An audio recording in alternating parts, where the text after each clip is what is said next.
kayamanan po namin ang iyong pagsama at ang iyong presensya sa lugar na ito at sa amin po mga buhay. Patuloy po kami nagpapakumbaba. Patuloy po namin hinihingi ang pagsama mo. Hayaan niyo po, Panginoon, na patuloy naming maranasan ang iyong kadakilaan at ang iyong pag-ibig. Hayaan niyo rin po, Panginoon, kahit hindi kami karapat-dapat at hindi sapat, na maibalik din po namin ang pagmamahal na nararapat po sa isang hari, nararapat po sa isang Diyos. Sa pamamagitan po ng pakikinig ng iyong salita, hayaan niyo pong mabago kami ng inyong salita, O Diyos. Wala ni isa man sa lugar na ito ang hindi mo makatagpo, ngunit lahat po kami, Panginoon, ay mararanasan ang tunay na manliligtas ng sanlibutan. Ang aming Diyos at nag-iisang tagapagligtas, sa iyo ang papuri, pasasalamat at kaluwalhatian. Ito po ang aming panalangin sa pangalan ni Jesus. Amen and amen. Hallelujah.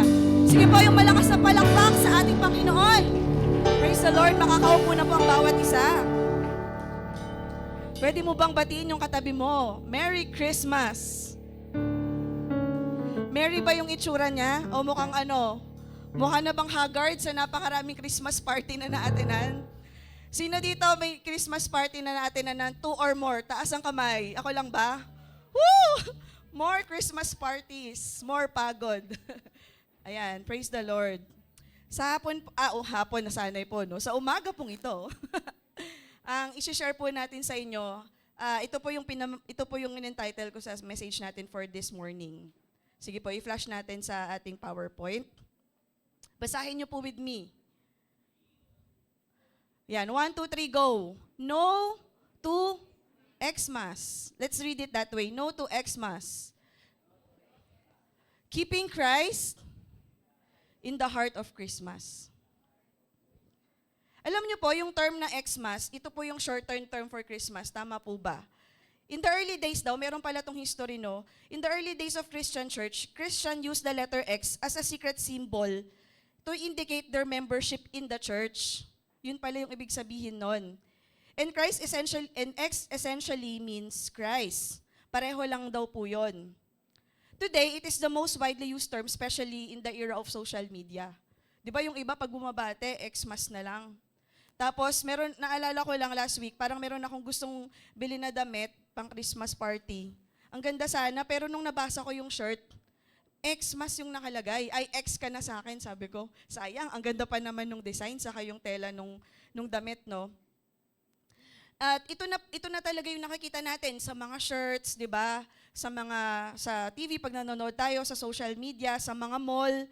Ayan. But as 21st century Christians, we are all aware of the growing commercialization of Christmas. Nagiging commercialized na ang Pasko. Kumbaga, hindi na masyadong nadahdama o na-imbibe ng mga tao. Ano ba talaga yung meaning ng Christmas? Masyado nang commercialize. And the potential distractions this can raise for each one of us. Tama po ba, nakakapagod ang season na to? Will you agree with me? Yes, bukod sa traffic, nakakapagod din sa bulsa. Di ba? Although, praise God, dahil may blessing ang iba sa atin, 13, 14, 15, 16th month, di ba? Sana all, may mga ganon. Ayan. Though, December particularly, ito po talaga yung pinakamasayang season, di ba? Mga bigayan, may mga ina-attendan tayo. Pero yun nga, ito rin po yung nakakapagod na season. Actually, sa Europe, talagang sineselebrate na nila ito with a midnight mass and grand meal. And talagang ina-exercise or ginagawa sa Europe yung 12 days of Christmas. Significant sa kanila yon. From December 25 until January 6, kaya may mga 3 Kings na celebration. Sa Amerika naman, for many Americans, ito daw yung culture. Season of volunteering, gift-giving, charity. Parang mas dito nila minamagnify or pag sinabing Pasko, ito yung highlight ng event nila. Nagvo-volunteer sila for work, nagbibigay sila ng mga regalo. And sa Africa, ayan, bakit may camel dyan? Yung kaya meron dyang hat ni Santa. Kasi some people daw, for example, in Ethiopia and Egypt, don't believe in Santa Claus. Pero sa Kenya, Santa is depicted as arriving on a camel instead of a sleigh. Ganun yung paniniwala nila. Ayan. Sa Asia naman, yan, alam nyo kung saan yan? Yan yung bansa kung saan maraming taga-Ubelt ang pumunta. No. No. Japan. Japan, di ba sabi nga nila. Sa Japan daw, alam nyo ba na ang Christmas season, ito ang season ay romantic. Kaya siguro marami nagpupunta doon para sa kanila, parang Valentine's Day, romantic sa kanila. At alam nyo ba na pag-alaman ko na ina-adore ng mga Japanese ang Kentucky Fried Chicken.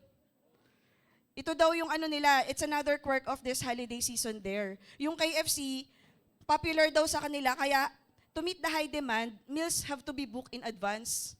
Grabe no, kung dito sa Pilipinas, ang daming KFC. Sa Japan daw, binubook in advance yung pag-order ng KFC chicken. Ganun daw sa Japan, no? Siyempre, sa Paskong PH, sino ba naman ang hindi mauubusan or mawawala ng tan. Ayan, may nag-sponsor sa atin yan eh. Diba? Lechon. Isa yan sa mga, alam nyo, kagabay nung pauwi kami galing Cavite, meron na naman ako nakitang truck ng mga, hindi ko sila kapatid, pinsan lang, charot. Ayan, mga oink-oink no, mga pig. Sabi ko sa kanila, guys, sorry bukas, na kayo, nasa hapagkainan na kayo. Mga lechon. Saka syempre sa Pilipinas, di ba yung parol, lahat talaga ng mga streets, including this sa church natin, pag sinabing Pilipinas, hindi yan mawawala yung mga yan. Pero sa atin, na tunay na nakakaalam kung ano yung meaning ng Christmas, meron tayo dapat gawin to protect the sacredness of the season. Naniniwala ba kayo na yung season po ng Pasko is very sacred? Ito po ay sobrang sacred, ito po ay importante. At dapat po, sa atin pa lang, meron po tayong gawin bilang mga nananampalataya sa ating Panginoon. Ayan. So, how is Christmas or the news about Christ's birth affected the people in the first Christmas? Last week, tinuruan tayo ni Ate LV. Ano daw ba yung meron sa unang Pasko? Sige nga, sino dito yung nakinig? Merong pagbibigay. Pangalawa, pagsamba. Ay, hindi kayo nakinig, no? Siguro inisip nyo, ay, Christmas party na mamaya. Na-excite sa Christmas party, no? Noong unang Pasko daw. Alamin naman natin ngayon, gaano naka-apekto yung first Christmas sa mga tao nandun, doon mismo sa senaryo na yon at mga nakarinig firsthand. Unahin natin si Elizabeth, ang cousin ni Mary, na mother ni Jesus. Sabi sa Luke 1:41, when Elizabeth heard Mary's greeting, the baby leaped in her womb and Elizabeth was filled with the Holy Spirit. Sige nga, sino yung baby na nasa tiyan ni Elizabeth? John the Baptist. Ayon. Nag-leap daw sa womb niya and Elizabeth was filled with the Holy Spirit. Pa-flash na lang po. Ayan, sa PowerPoint. And she cried out with a loud voice and said, "Blessed among women are you and blessed is the fruit of your womb." Di ba naririnig natin yan sa prayer? Yan pala yung reaction ni Elizabeth. How has it happened to me that the mother of my Lord should come to me? Ganun siya na-overwhelmed, no? Pangalawa, si Zechariah, ang asawa ni Elizabeth. In Luke 1:67, Zechariah was filled with the Holy Spirit and prophesied, saying, "Blessed be the Lord God of Israel, for He has visited us and accomplished redemption for His people, and has raised up a horn of salvation for us in the house of David, His servant." Meron siyang prophecy, no? Pero yung prophecy na to, galing din naman to sa Old Testament, no? Yung mga kaninang binasa natin na Bible verses. So si Zechariah, he is also filled with the Holy Spirit. Pangatlo, sino pa yung mga nandoon? Yung mga angels. Yan. Sabi dito, praising God and saying, "Glory to God in the highest heaven, and on earth, peace to those on whom His favor rests." So yung mga anghel, nakwento din last Sunday sa atin, nagpuri sila. Heavenly host, ang dami nila, no? Kung i-imaginein mo yung sky, punong-puno ng anghel. Sila ay nagpupuri. Dahil ang ating Savior ay ipinanganak. Ano pa? Sino pa? Shepherds. Sabi ng mga shepherds, and the shepherds went back, glorifying and praising God for all that they had heard and seen, just as had been told them. So yung mga shepherd, ganun din yung ginawa, glorifying and praising God. Ito pa, the wise men. Nabanggit kanina ng worship leader, ano yung mga nirigalo, di ba? Nagbigay ng regalo. Sabi dito sa Matthew 2, verse 2 and 11, "Where is the one who has been born King of the Jews? We saw his star when it rose and have come to worship him. On verse 11, on coming to the house, they saw the child with his mother Mary, and they bowed down and worshipped him. They opened their treasures and presented him with gifts of gold, frankincense, and myrrh. Kung makikita natin, ano yung significance sa ginawa ng lahat ng yon? Glorifying God, ano pa? Praising Him, worship, di ba? Tapos meron din silang binigay. Ganon yung mga initial response ng mga tao. Kung titignan natin in our time today, ano po yung response ng mga hindi pa nakakakilala sa Lord na dapat nating i-reach out? Ngayong tao, ang pwedeng maging response nila, very generous. Ay, Pasko naman. Napakadaling magbigay. Tama po ba? Yung iba, yun nga, nagcha-charity. Yung iba, ginagawa yung mga bagay na nagpapakabait. May mga ganong response. Pero yung mga tao sa unang Pasko, ganito yung naging response nila. When they heard the news and when they have seen the Savior Himself. Christmas is worth the wait. Naniniwala ba kayo? Ang Pasko ay worth the wait. It is also the time because it's the time where all the prophecies were fulfilled. Kanina nga binasa ko na nga yung mga verses. At syempre, yung pinaka-significant doon, yung lagi nating kino-quote, for unto us a child is born, a son is given. For unto us. Bakit significant ang Pasko? Bakit worth the wait? Because it is when the heaven meets the world.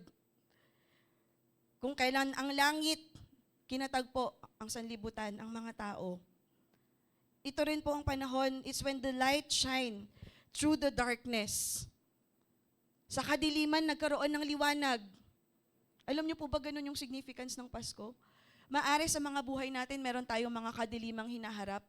But when you think about Christmas, pagbulay-bulayan natin, ito pala yung isa sa mga dapat nating pagbulay-bulayan pag Pasko, no? Na yung lahat ng mga darkness na nararanasan natin at pwede pang maranasan, pwede tayong makatagpo ng liwanag. Dahil po ang sanlibutan naghanap, naghintay ng Savior at dumating at just the right time. Kaya sa may mga hinihintay po dito, love life man yan, you're praying for a child, or kung kagalingan, breakthrough sa promotions, at kung ano pa mang hinihintay natin, that is worth the wait. All our blessings are worth the wait. So let's talk about ano naman yung response from the person who is the closest in all human form to the Lord Jesus, who had an intimacy with Him that no other person ever knew. Itong taong to, she is the one person that is most directly touched by the birth of Christ. Sino yon? Si Mary. Si Mary. Mary gives form to our worship and give us a glimpse of how is it to keep Christ in the heart of Christmas. Bakit ba natin dapat i-keep si Lord na siya ang sentro at puso ng Pasko bilang mga Kristiyano? Ano ba yung difference na dapat nating gawin bilang mga mananampalataya compared sa mga tao na hindi pa nakakakilala sa Lord na dapat nga po nating i-reach out? Bakit ang mga tao pag Pasko, dun lang nila iniisip na magpakabait? Kanina po, may nag-away sa kapitbahay, mag-asawa. Wag na tayong mag-away, Pasko naman. Next week na lang. Tawang-tawa ako, sabi ko, hala, kahit ang pag-aaway, stop muna. 'Di ba? Baka may kagalit kayo dyan, no? Batiin muna tayo ngayon dahil Pasko. Next week, wag na tayo ulit magpansinan. Pangit naman po yung ganun, 'di ba? Pero naisip ko lang, oo nga no, ganun pala yung mindset talaga ng karamihan kapag Pasko. Very important sa kanila tong season na to kasi sa tingin nila, meron talagang kakaiba sa Pasko na dapat meron silang ginagawa. Ayan. So, let's look at Luke 1 verse 46 to 55. Actually, isa po tong awit. Kung narinig nyo na yung kanta na, My soul magnifies the Lord, my heart joys in God, my Savior, for He lifts the lowly. He's done great things for me. Sunod. I will sing, praising evermore. He is worthy.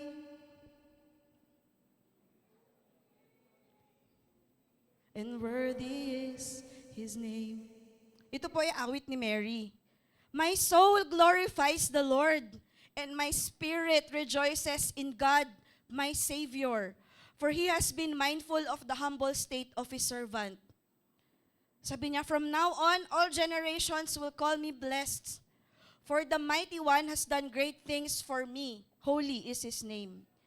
His mercy extends to those who fear Him from generation to generation. He has performed mighty deeds with His arm. He has scattered those who are proud in their inmost thoughts. He has brought down rulers from their thrones, but has lifted up the humble. He has filled the hungry with good things, but He has sent the rich away empty. He has helped His servant Israel, remembering to be merciful to Abraham and his descendants forever, even as He said to our fathers. Ito po yung sinabi ni Mary. Sabi nga this is the most magnificent psalm or awit sa Biblia. At very remarkable ito. Dito makikita natin paano ba natin dapat gawing sentro at puso ng Pasko si Kristo. Ito pang verse na to, sobrang very dear. When I meditated, sabi ko, dapat ito din po yung ginagawa natin. Amidst of the busyness ng season na to, ito yung ginawa ni Mary sa Luke 2:19. But Mary treasured up all these things and pondered them in her heart. But His mother treasured all these things in her heart. Siya ay huminto sa gitna ng napakaraming magagandang bagay na nangyari sa kanya. At nagbulay-bulay siya. Ngayon po, ito yung isa sa pinakamagandang season wherein magbulay-bulay din po tayo. I-reminisce natin, let us look back sa buong taon, ano ba yung ginawa ng Panginoon? Ano ba yung blessing na binigay sa akin ng Lord? At the same time, yung mga challenges. Alam niyo bang blessing din yung mga test?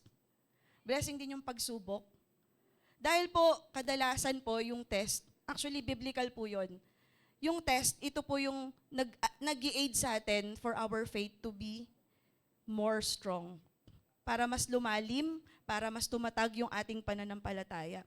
So 3 bagay lang po, maikli lang po ito. How to keep Christ in the heart of Christmas. Una po, prioritize His presence over His presence.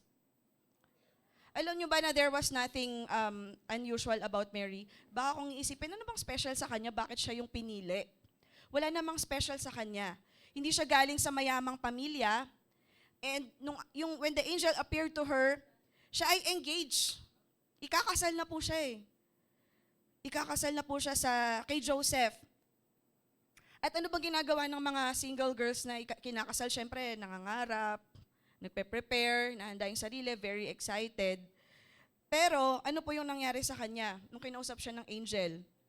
So, yung significance ng buhay ni Mary is not based on anything our world values so high. Yung background, kung anong meron siya, yung physically, kung anong beauty or intelligence or education or ability na meron siya. Ano po yung nag-distinguish sa kanya? At ano yung ginawa niya sa ating Panginoon? It was Mary's relationship to Jesus that gave her life significance. Nung sinabi sa kanya that the Lord is with you. Yung relationship niya kay Lord Jesus, yun yung nagbigay sa kanya ng kahalagahan, ng significance. Baka meron po dito sa atin, feeling mo you are not valued, hindi ka pinapahalagahan. O maaari, hindi ka tulad ng iba, wala ka naman masyadong means to give or wala kang ganong ability or sabihin nating wala ka namang title or anything na pwedeng ipagmalaki sa buhay mo. Ay, nakaka-relate ka po kay Mary. Tayo, including myself. Si Mary, wala siyang anything na pwedeng ipagmalaki sa sarili niya. Katulad natin, siya din ay makasalanan. At merong pagliligtas na ginawa sa kanya ang Panginoon. Yung relasyon niya kay Jesus, it gave her life significance. The Lord is with you. napakasarap po na maalala sa panahon na ito, hindi lang sa panahon ito, sa bawat araw ng buhay natin, na sabihin na the Lord is with you. Sige, sabihin mo nga sa katabi mo, the Lord is with you. Akala po natin simpleng katagalang po yun. Pero hindi nyo po ba alam, maaring alam nyo na po, ipapaalala ko lang. Ito po yung nag-distinct sa bawat isa sa atin. Dun sa mga taong wala pong kapayapaan, walang pag-asa at walang tunay na kaligayahan. Ay yung ma-realize po natin that the Lord is with us. Ang Diyos ng mga Diyos, ang Hari ng mga Hari, ay kasama po natin. Siya po ay nabuhay, ipinanganak. Siya po ay kasama natin. The Lord is with you. Kaya hindi po ba enough reason yon para i-prioritize natin si Lord? Ako personally, nakaramdam po ako ng pagod kagabi. Sabi ko, nakakapagod talaga. At pagising ko nga, para na akong yung boses ko, sabi ko, bakit ganito? Sabi ko, Lord, itawid niyo po ako mamaya. Pero sabi ko, nag-pray lang ako, nag-worship lang ako. Sabi ko, Lord, ikaw lang naman talaga yung reason ng, sabi nga ni Ate Elvie, sino ba yung may birthday? Bakit ikaw yung nakakatanggap ng regalo? Di ba dapat si Jesus? Si Jesus dapat yung tumanggap ng regalo. Alam niyo po ba that Mary is a woman of the word? Yung mga prayer niya kanina, sabi nasa nating Bible verse, karamihan po doon galing sa Old Testament. So, ibig sabihin po, si Mary, yung mga kinote niyang verse, ibig sabihin, she had listened to the reading of the word and had hidden it in her heart. Itinago niya sa kanyang puso ang salita ng Diyos. She is a woman of the word. Yung buhay niya at kanyang prayers were filled with scripture. Alam niyo po, it's high time bilang pong mga mananampalataya na yung mga panalangin natin, ang laman po nun, salita ng Diyos. Pwede pala yun, no? Yung kanta ni Mary, puro salita ng Diyos po yun. Galing sa Old Testament. Ibig sabihin, she is a woman of the word. Based nga po dun sa background ni Mary, hindi naman po siya aral. Hindi siya graduate, wala siyang degree. Wala siyang title sa unahan or dulo ng kanyang pangalan. Pero siya po ay aral ng salita ng Diyos. Isa po sa mga greatest needs natin bilang mananampalataya is to become men and women of the word. So that our prayers, our responses, kung paano po tayo mamuhay, ay naaayon po at punong-puno ng salita ng Diyos. Hindi po ba parang napakaganda na lahat po tayo, saturated po, punong-puno yung isip, puso, buhay natin ng Word of God? E di kapag meron po tayong mga pinagdaanan, syempre minsan meron talagang initial response, pero darating sa point, halimbawa nasaktan ka, na-offend ka, pwedeng initial response mo, magagalit ka magpa-find fault ka Pero pag nahimasmasan ka, dumating ka sa point na nagkaroon ng conviction na tinatawag, no? Hinipo ka ng Lord, ay anak, mali yung sinabi mo, naisip mo. Tapos, nag-response ka ng tama. Binago mo yung pag-iisip mo at yung naging response mo. Hindi ba madaling magpatawad? Kung sakaling meron nakapanakit sa'yo? Dahil meron kang salita ng Diyos na nakatanim sa puso mo. Ito pala si Mary, no? Puno pala siya ng salita ng Diyos. Kaya, kinanta niya inawit niya. Nagkaroon pala sa kanya ng saturation ang Word of God. Sabi po ni Charles Spurgeon, the Prince of Preachers, on pondering them in her heart, yung verse po na yon, sabi niya, gusto ko po ito Sabi niya, Mary weighed them, estimated them at their right value. Mary laid these things up in store and pondered them, giving them their due weight and value. Oh, that we did the same with every truth that we learn. The best of coffers to lay up anything is in the heart. Happy are those who, like Mary, store up the things of Christ, not in their brain, though that would make them orthodox, but in their heart, for that will bring them salvation. Di ba sabi sa verse, sa lahat ng mga nangyari kay Mary, she pondered it, pinagbulay-bulayan niya. Pinanatili niya yon sa kanyang puso. And sabi ni Spurgeon, giving them their due weight and value. Ganun kabigat na lahat ng mga katotohanan na meron siya sa kanyang buhay, una po na siya ang pinili bilang mag-bear ng Messiah. Sino ba naman po siya? Katulad ng bawat isa sa atin. Kayo po ba, na-realize po ba natin na, wow, ako ay pinili, tinawag ng Lord na kanyang maging anak? Na-realize ba natin ganun to ka-weighty, ganun siya kabigat, ganun siya kahalaga? O baka po pag dumating yung mga pagsubok, no, yung mga problema sa buhay natin, nakakalimutan na po natin. Halimbawa, ay walang pagbayad ng tuition, ay merong problema sa kayong mag-asawa, o kung meron ka pa mang ibang mga pinagdaraanan, hindi naman po dinidiscount ni Lord yun na meron po tayong mga challenges sa buhay. Pero nire-remind po tayo na meron po tayong significance dahil kasama natin ang presensya ng Diyos sa ating mga buhay. Pwede po bang mamaya pag uwi natin, no, on Christmas Eve tomorrow, pagbulay-bulayan po natin, gaano tayo ka-blessed dahil tayo ay nakasumpong ng kaligtasan sa ating Panginoon. Na dati po tayo ay namumuhay sa kadiliman. Maaari na tayo po ay napakagulo ng direksyon ng ating buhay. Na dati po, maaari galing ka sa broken family, pero inayos ng Lord. Na meron kang mga pighati na nararanasan, pero nandyan yung provision ni God. Magugulat ka na lang, may magsisend sa GCash mo.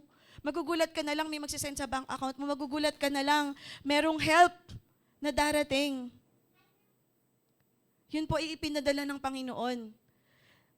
Or sabihin man natin kung wala man yung mga bagay na yon, yung simpleng realization at katotohanan lang na mahal ka ng Panginoon.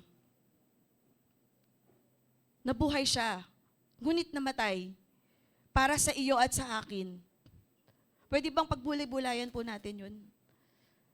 Na lahat ng mga bagay na ginawa ng Lord sa buhay natin, and even the things na sa tingin natin ugly, pangit, bakit ako, Lord? Minsan baka tinatanong mo yun, bakit ako, Lord? Ang dami namang iba na pwedeng dumaan sa ganitong pagsubok. Pero ikaw, yung inallow ni God to be in that situation. Alam nyo, si Mary, dahil saturate siya ng salita ng Diyos, pwede siyang mag-retaliate. Bakit, Lord? Ako'y engaged, nakakahiya. Alam niyo po ba, in their time, it's a shameful circumstance o isang nakakahiyang pangyayari sa buhay mo na ikaw ay single, hindi ka pa kinakasal at buntis ka. Nakakahiya. At yung mga tao nun, mawiwirdohan sa'yo. Lalo na yung mga hindi naniniwala na ang Messiah ay pinanganak sa isang sabsaban. Yung mga Hudyo po, naniniwala naman sila dahil alam nila ang Old Testament na meron po talagang Messiah, na meron pong tagapagligtas na mabubuhay ipapanganak, pero hindi sila naniniwala na si Jesus yon.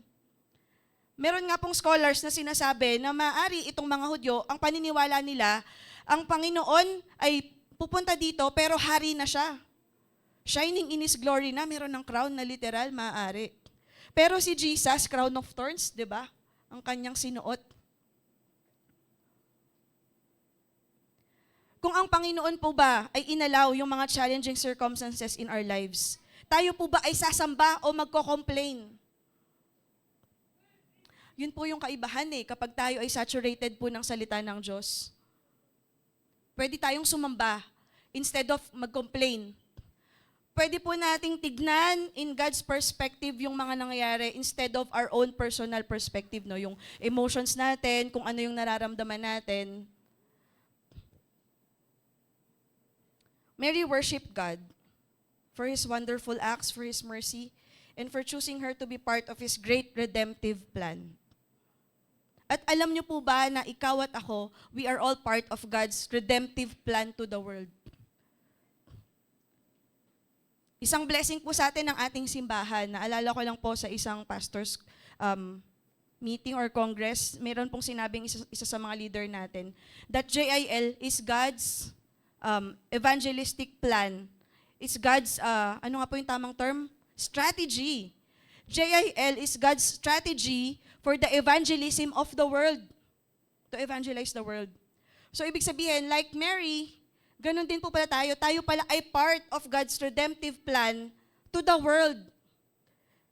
meron kang bahagi sa pagbabahagi ng salita ng Diyos sa pamilya mo, sa kaklase mo, sa kaopisina mo, sa katransak mo, kung ikaw ay business person or practicing professional, you are part of God's redemptive plan. Pangalawa, how to keep Christ at the center of Christmas. Ano po yung una? Prioritize His presence over His presence. Sandali lang po, no? Tayo po, gusto natin talaga ng regalo. Sinong ayaw ng regalo? Bawa, bibigyan ka, no, ng iPhone. Ayoko niyan. Hindi naman po natin tinatanggihan po yun, no? Naniniwala ba tayo, maraming presence din si Lord sa atin? Marami din siyang blessing. Kaya lang, kapag masyado na tayong focus dun sa presence, over His presence, pwede po tayong ma-overwhelm to the point na maaari maging doon tayo masyadong mag-focus. Hindi na natin masyadong ma-appreciate yung presensya ni Jesus. Pero syempre, okay pong tumanggap ng regalo, di ba? Kaway-kaway. Yung mga gustong tumanggap ng regalo. But, yun nga po, to keep Christ in the heart of Christmas, prioritize His presence over His presence. Pangalawa po, praise Him with uninterrupted joy and thanksgiving. Ito pong joy, very significant po itong word na to. Napakinig ko po yung turo ni Pastor Joey. Nagpe-prepare po ako ng teaching na to Tuesday, Wednesday ba?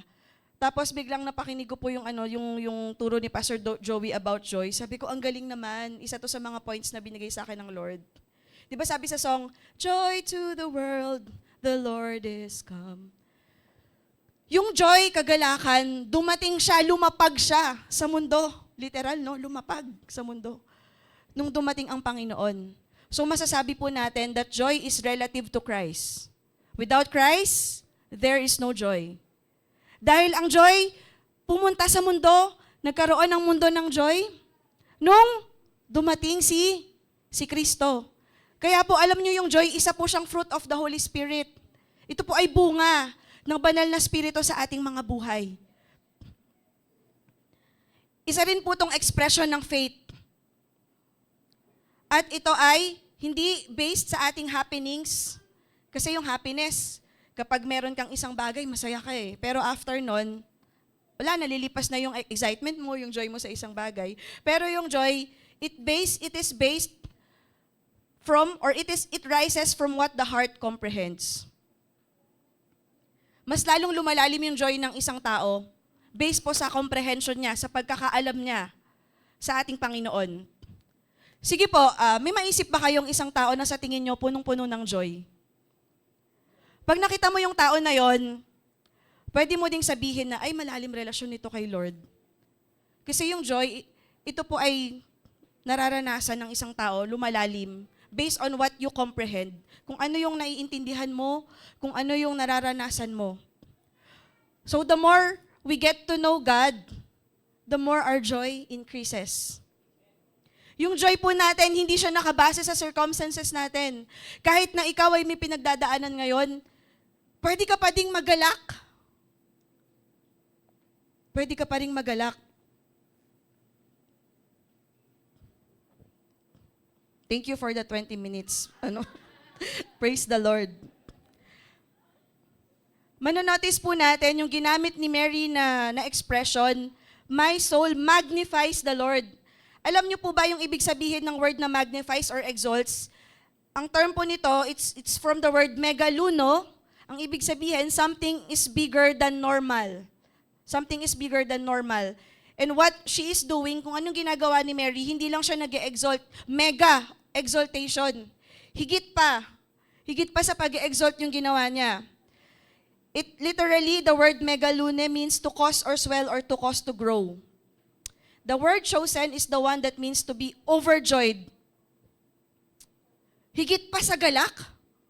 Overjoyed? Posible po ba yun, Lord? Sa panahon ngayon, na pagpalapit na ang Judith, nanginginig ka na. Wala, 15 na naman. 30 na naman, di ba?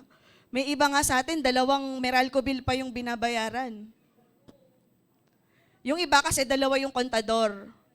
Pero yung iba naman, may bahay sa Maynila, may bahay sa isang lugar, sa Naik. Praise the Lord, God will provide for that Meralco bills. Ayan. Amen, di ba po? Tama, amen. So that one speaks about unspeakable joy. Yung joy po na sinasabi dito hindi lang yung simpleng joy Unspeakable, hindi mo na masambit kung anong, hindi mo na ma-explain. Bakit sobrang galak ng puso ko? Kahit na na-stress ka sa buhay mo o meron kang sa tingin mong kakulangan, hindi mawala yung kagalakan sa puso mo, yung paggising mo. Thank you, Lord. May bago na namang umaga. Punong-puno ng pagpapasalamat. It's not that you just rejoice when you were saved. It's that you started rejoicing then. And will never stop. Will never stop. Fluctuating circumstances do not impact your worship. Hindi naaapektuhan. They don't have anything to do with it. It flows uninterrupted. Pag sinabing uninterrupted, hindi naaapektuhan ng mga bagay na external, kundi patuloy. Gusto niyo po ba yun? Na yung Pasko sa puso natin, hindi lang ngayong December, yung joy sa puso natin, patuloy po, araw-araw, from January 1 hanggang December 31, 2024, ulit, hindi naaapektuhan. At si Mary, she teaches us how we are to worship and how we exalt Christ by exhibiting unspeakable joy and deep gratitude. Pagpapasalamat. Alam niyo po, may magnet yung mga taong sobrang mapagpasalamat. Yung kahit sa maliliit na bagay. Lord, thank you po. Thank you po sa, halimbawa, naka-receive ka nung ayuda. Thank you po sa Carne Norte. Lahat ng pinagpasalamat. Thank you po sa 2 kilos of rice. Alam mo na agad na 2 kilos, no? Yung pala 3 kilos pala. Thank you po sa kape na ito. Kahit ibang brand. Thank you po sa maling. Lahat na lang no pinagpasalamat mo. Naalala ko, may nakwento sa akin dati. Meron daw ganun mag-pray. Bawa sa prayer. Lord, thank you po sa galunggong. Thank you po sa ginisang ampalaya. Thank you po sa lahat na lang ng ulam, no? Nakakatawa man sabihin, pero dapat ganun po tayong mga Kristiyano. Sabi po sa Biblia, enter the courts of God with thanksgiving. Ang lahat daw po ng pumapasok sa presensya ng Panginoon, dapat may pagpapasalamat. Ganun daw po dapat yung attitude na meron ang mga mananampalataya sa Panginoon. Na nakakaunawa, nakakaintindi po kung gaano tayo ka-blessed. Dahil po sa ating Panginoon, na kahit maliliit na bagay, pwede nating ipagpasalamat. 100 man yan na GCash or 500. Pareho lang yan kasi sa GCash lang din naman yan.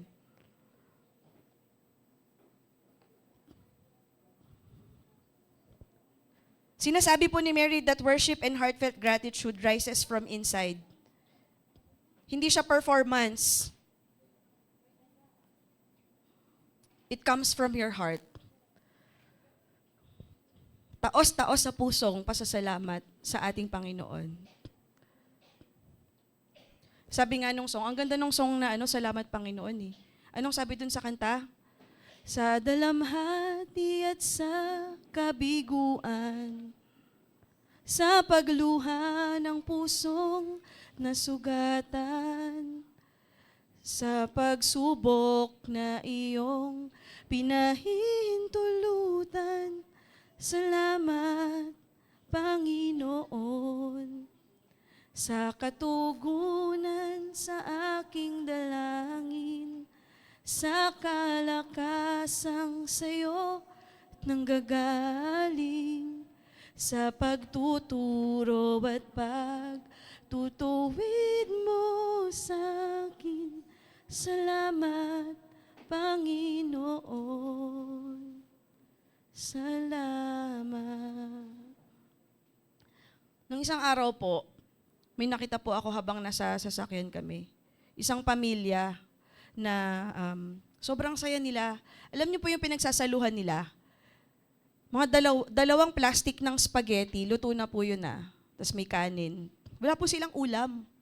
Maari may nagbigay, pero ang saya-saya po nila. Hindi na po kami nakastop kasi dire-diretso po yung Saka siya, hindi ka talaga pwede mag-stop kasi bubusinahan ka ng Na yung puso ko, sabi ko, wow, that is what gratitude and thanksgiving is all about. Ang isang tao po, tayo po, by God's grace, tayo po nandito, patuloy po tayong pinapalakas ng Lord. Imaginein po natin yung mga nasa ospital.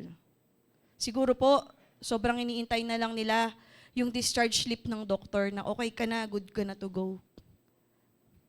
Yung mga tao po na saks lang, kumbaga, pinagkakasya lang yung sahod, siguro maka-receive siya ng isang dilatang maling, ang saya-saya niya na, ay maitatawid ko na yung pamilya ko sa araw na ito. Ano po yung mga bagay na sa tingin natin we're not grateful about? Hayaan po natin na i-lay down po natin yung sa Lord. Baka hindi po mapagpasalamat yung ating puso. Minsan po kasi, ganito yung nangyayari. Kaya po nakikita natin na kulang tayo kasi nakatingin tayo sa iba. But our race is different from other people's race. Pwedeng ikaw, wala kang title sa pangalan mo, halimbawa, tapos ito yung trabaho mo, pero andito ka dinadala ng Panginoon. Pareho lang po yun. Pwedeng ikaw, estudyante, hindi ka naman cum laude o wala ka namang mga ganong klaseng Pero sa iyong pag-aaral, ino-honor mo naman si Lord at naglilingkod ka sa Kanya. Sa tingin nyo, sino po yung mas blessed doon? Yung taong naglilingkod sa Panginoon. Maari po yung cause ng ating ungratefulness and unthankfulness ay tayo po ay nagko-compare sa ibang tao. Iba-iba po tayo ng pinanggalingan, iba-iba po tayo ng race. Meron nga po akong pinagkwentuhan. Sabi ko, grabe po yung taong na yun. Parang galit sa pera, parang gusto lagi kumita ng pera. Parang sobrang successful na nga niya. Ang sabi sa akin, yun yung kapalaran niya eh. Ang simple nung salita, pero na-realize ko, oo nga, pwede palang ganun, Baka nakatingin ka sa ibang tao, pero iba pala yung gustong gawin sa'yo ng Diyos. Wala ka man nung 6 digits sa bank account mo, wala ka man nung mga bagay na ina-acquire or ina-aspire ng ibang tao. Pero I want you to know, church, that if Jesus is with you, higit ka pa sa milyonaryo. Amen? Higit pa tayo sa milyonaryo, higit pa tayo sa billionaires. Higit pa tayo sa mga nakatira sa Forbes Park at sa Beverly Hills. Dahil meron tayong Jesus sa ating buhay. At pangatlo po, how to keep Christ in the center of Christmas or in the heart of Christmas. Practice true humility and availability. Sabi po ni Mary sa verse 48, For he has been mindful of the humble state of his servant. Sa ibang translation, for he has regard for the humble condition of his handmaid, his bondservant.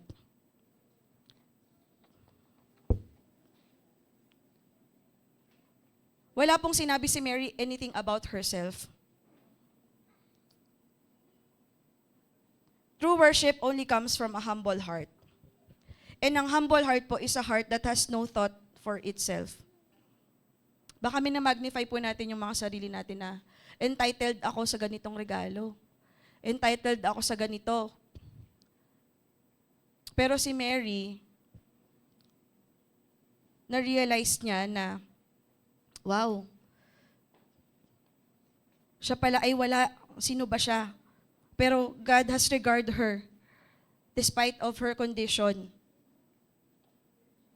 Pride is the worship of self and it competes with God. And if you are not thankful, it's because God hasn't fulfilled His promise. It's because your comfort level isn't where you want it and that's because you are focused on yourself. Katulad nga po nung sinabi ko. Baka po nakafocus tayo sa mga sarili natin, sa kakulangan natin, kaya hindi po tayo mapagpasalamat. Mas lalo nating iniisip, ano yung kulang sa akin, ano yung wala sa akin? Bakit siya meron nun? Pride po pala yun, no? It's because hindi mo na get yung deserve mo. Pride remembers all wrongs done to it. Pride wants to strikes back when it is offended. Yun pala yung pride. Gustong mag-retaliate. But humility cares nothing for those. Humility is being so focused on God that what may or may not be yours is of little importance. You don't focus on you. Yun pala po yung humility. Na kapag nilagak mo na po yung buhay mo sa Panginoon, inoffer mo naman lahat, ginawa mo naman yung part mo, then hayaan mo na si Lord kung ano yung gagawin niya sa iyong buhay. Hindi ka nakafocus sa sarili mo. Diba, sabi po ng Biblia, God hates the proud, but He gives grace to the humble. God did not choose this young woman because she was worthy of the honor of being the mother of the Savior. Sabi nga nung angel, the angel said to Mary, "Greetings, you who are highly favored." Sa Luke 2:28. That phrase could be translated to, you who are graciously accepted. Tayo po lahat, we are all graciously accepted. Wala po tayong maipagmamalaki sa ating mga sarili. Tayo po ay tinanggap ng Panginoon, kahit po tayo ay makasalanan. Kahit nga po may pagkakataon na tayo nagkakasala pa rin. Hanggang ngayon, pag lumapit po tayo sa Diyos ng may pagpapakumbaba at paghingi po ng kapatawaran, sabi po ng Panginoon, I will forgive you. Hindi lang tayo papatawarin. Ano pang gagawin? Will purify you from all your unrighteousness. Ganun kabuti si Lord, no? Hindi lang siya nagpapatawad eh. Binabago niya tayo. Ginagawa niyang clean slate ang ating mga buhay.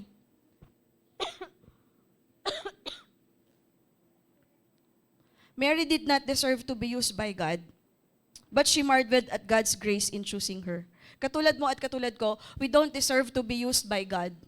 Mas marami pong magagaling dyan. Mas maraming talented. Pero tayo po ay ginamit ng Panginoon. Alam niyo po yung nakita natin kay Mary? She is an available woman. Everybody say, I'm available, Lord. Available siya. I am the Lord's servant, sabi niya. May it be to me as you have said. Pag meron pang pinagawa sa'yo si Lord, meron ako naalalang story. Galing siya sa wealthy family, maganda yung educational background niya.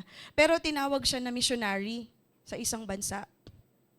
Alam niyo, dali-dali niyang iniwan lahat ng kayamanan and everything at sumunod siya sa Lord. Grabe yung availability ng puso niya, no? Ang tanong, ganun po ba ka-available yung heart natin? Si Mary sabi niya, may it be done to me according to your word.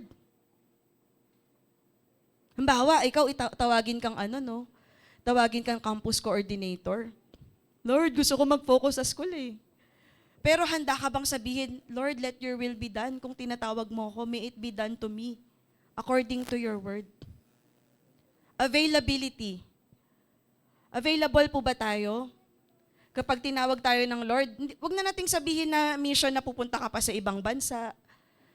Yung katabing bahay mo lang, kapamilya mo lang, yung mga tao lang nasa tingin mo, yung mga naaalala mo lang ng mga tao sa paligid mo. Are we available? Ito yung sinasabi ni Mary, Lord, I'm available. You are my master. I am your servant. I'm willing to be used however you choose. My body is yours. My womb is yours. My life is yours. Handa po ba tayong sabihin, Lord, I am available. My life is yours. My body is yours. My will is yours. Minsan nakikipag-ano pa tayo eh. Alam niyo yung tug of war? Diba? Tinatawag na tayo ng Lord. Lord, dito ako. Gusto ko dito. Feeling ko dito ako effective. Feeling ko dito ako magiging masaya. Sa ministry po ba, importante ba na pupunta ka sa isang lugar kung saan ka masaya? Yun po ba yung mas importante? Hindi po, di ba? Pag tinawag tayo ng Lord, pupunta tayo sa isang lugar kung saan doon niya tayo tinawag. Maari, gagamitin niya tayo doon kahit hindi tayo capable, kahit sa tingin natin hindi tayo equipped, pero doon niya tayo tinawag. hindi po happiness yung basihan ng pagiging available, kundi yung faith. Kung meron tayong pananampalataya, at yung faith, nadidevelop yon habang lumalalim po tayo sa salita ng Diyos, nagiging sensitive po tayo sa kanyang boses. Kasi hindi naman po natin malalaman kung saan tayo pinapatungo ng Lord unless we hear it from God. Unless may go signal.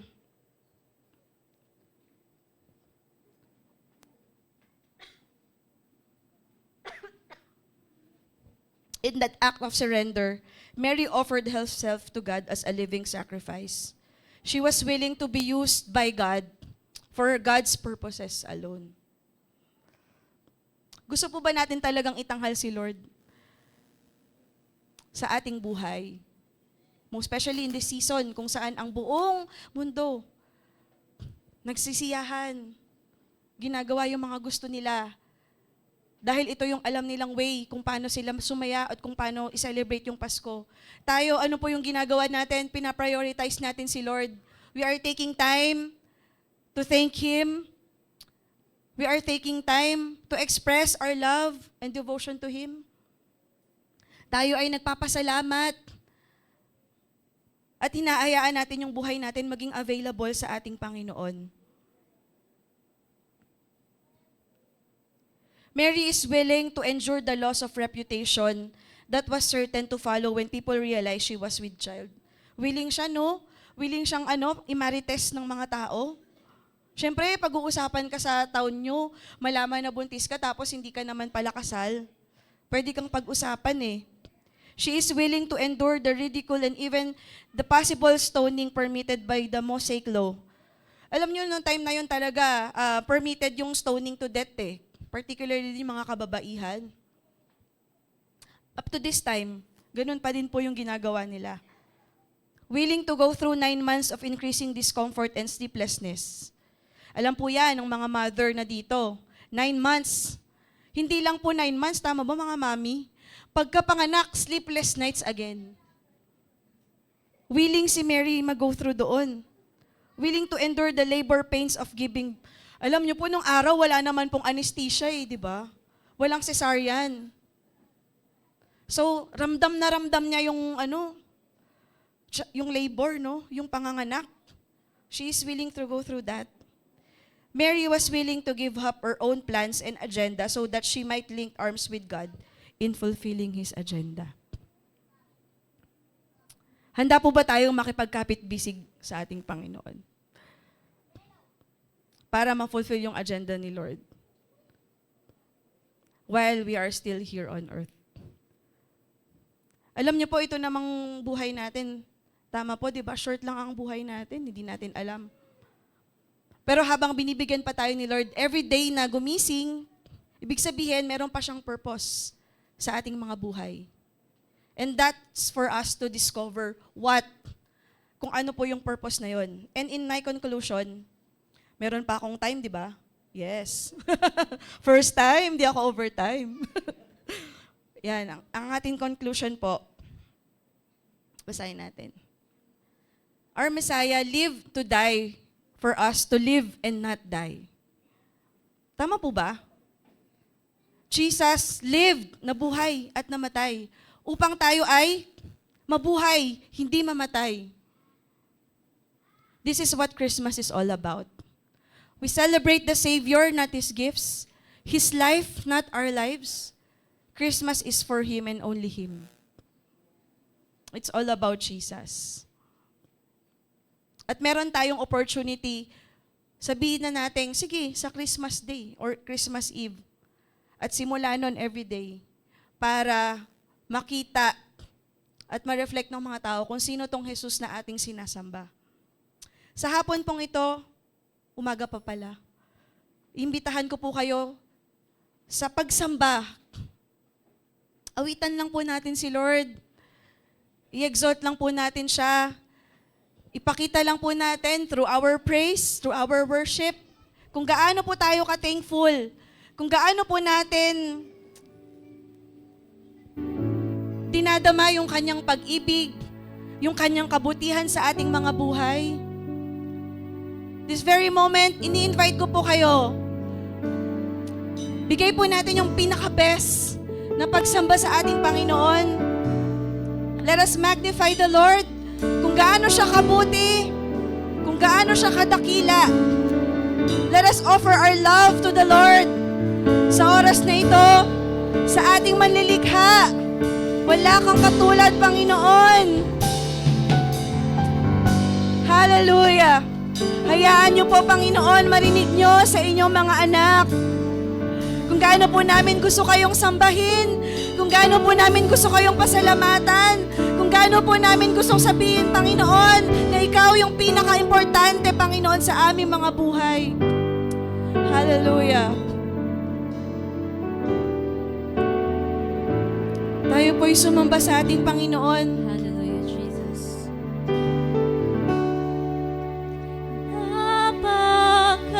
Napakabuti mo, Aming Diyos. aming Diyos, Ama. O sa isang Diyos na karapat-dapat sa aming pagsamba, itinatanghal ka namin, Panginoon, sa aming mga buhay. Oh, napakabuti mo, Diyos. Napakabuti mo, di ka nagbabago.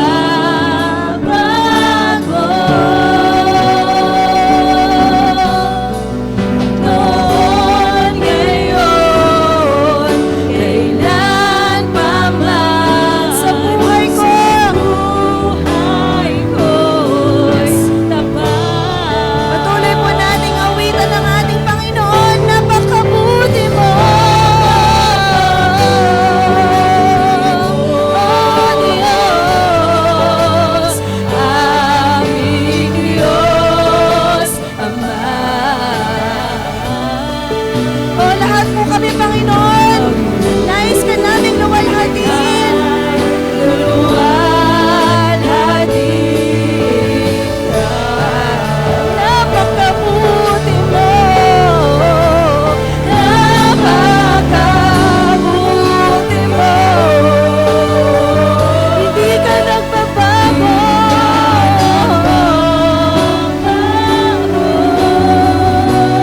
Noon, ngayon, Noon, ngayon, kailan pa man, sa buhay ko'y tapat.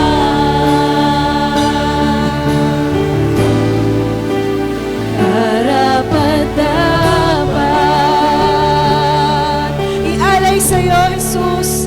ialay sa'yo, Jesus, Ang aming papuri, aming papuri. pagsamong mapalapit sa'yo.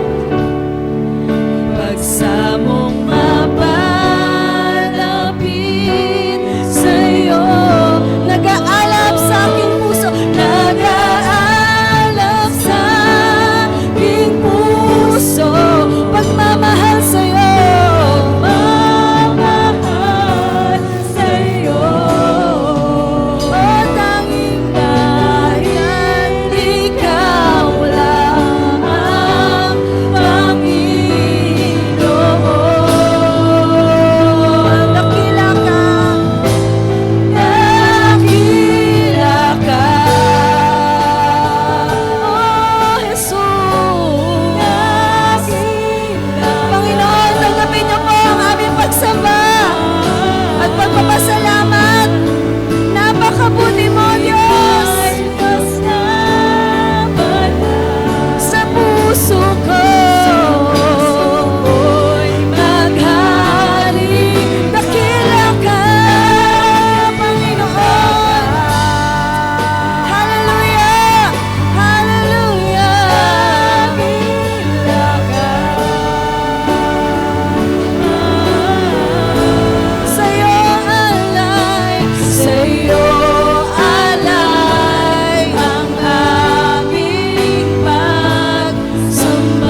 sa'yo, Jesus,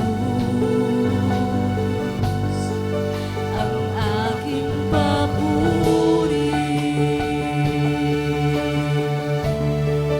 Pagsahong makalapit sa'yo, nag-aalab sa aming puso, Panginoon. Nag-aalab sa aking puso,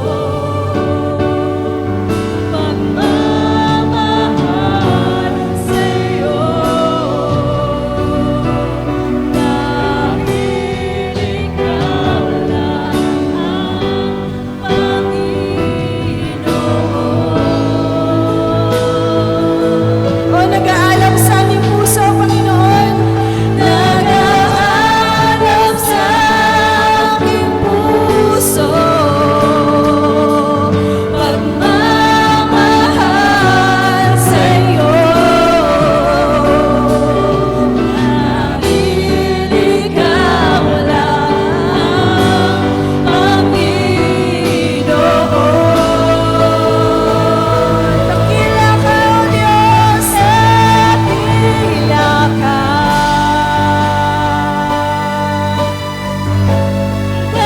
Dakila ka.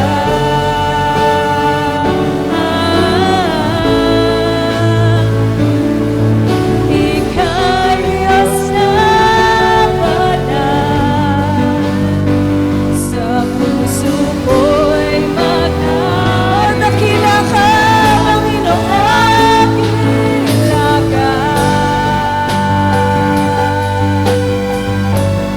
Dakila ka.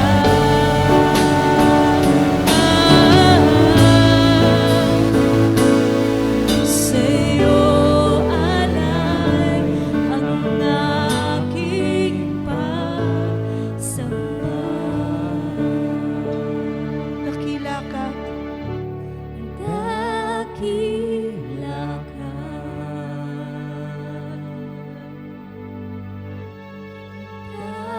Dakila ka.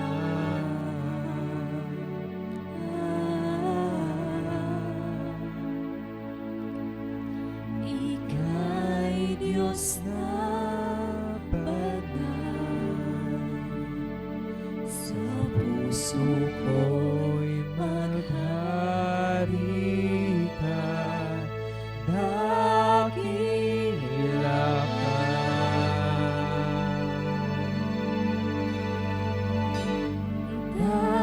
Dakila ka.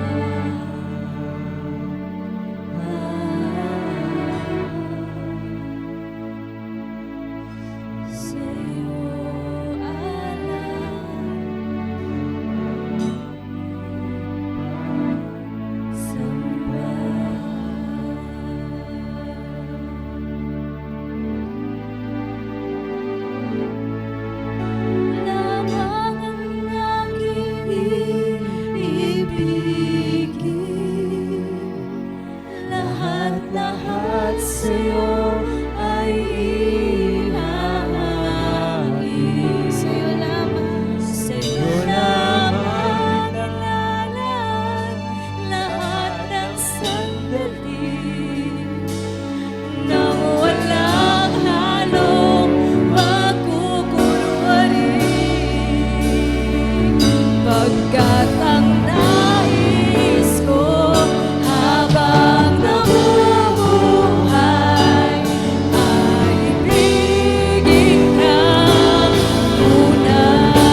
Bago po natin muling awitin ang kantang ito, muli po nating ialay ang ating buhay sa ating Panginoon. Kulang po lahat ng kaya nating ibigay kung ipapantay po natin sa regalong ibinigay niya, ang kanyang buhay para sa iyo at para sa akin. Ngunit alam niyo po ba na ang Panginoon, nagagalak siya sa mga babae at lalaki na inaalay ang kanilang buhay, sinusurrender ang kanilang puso sa Kanya.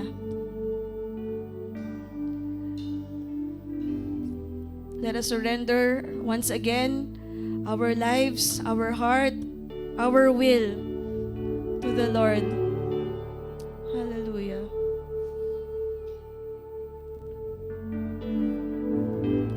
Ikaw lamang aking ibigin. Panginoon, tanggapin mo. Tanggapin niyo po ang aming regalo, Panginoon. Ang aming buhay. Sa'yo lamang Panginoon, nais po naming maging available para sa iyo. Kami po ay nagpapakumbaba, Panginoon. Nais po namin, Panginoon, bigyan ka ng halaga higit sa kahit anuman sa aming mga buhay. habang nabubuhay ay ibigin ka tunay. Sa'yo lamang ilalaan lahat ng sandali na walang halong pagpupunwali. Pagkat ang nais ko habang nabubuhay ay ibigin kang tunay. Sa huling pagkakataon po, Sa'yo lamang ilalaan lahat ng sandali na walang halong pagpupunwali. Pagkat ang nais ko habang nabubuhay ay ibigin kang tunay.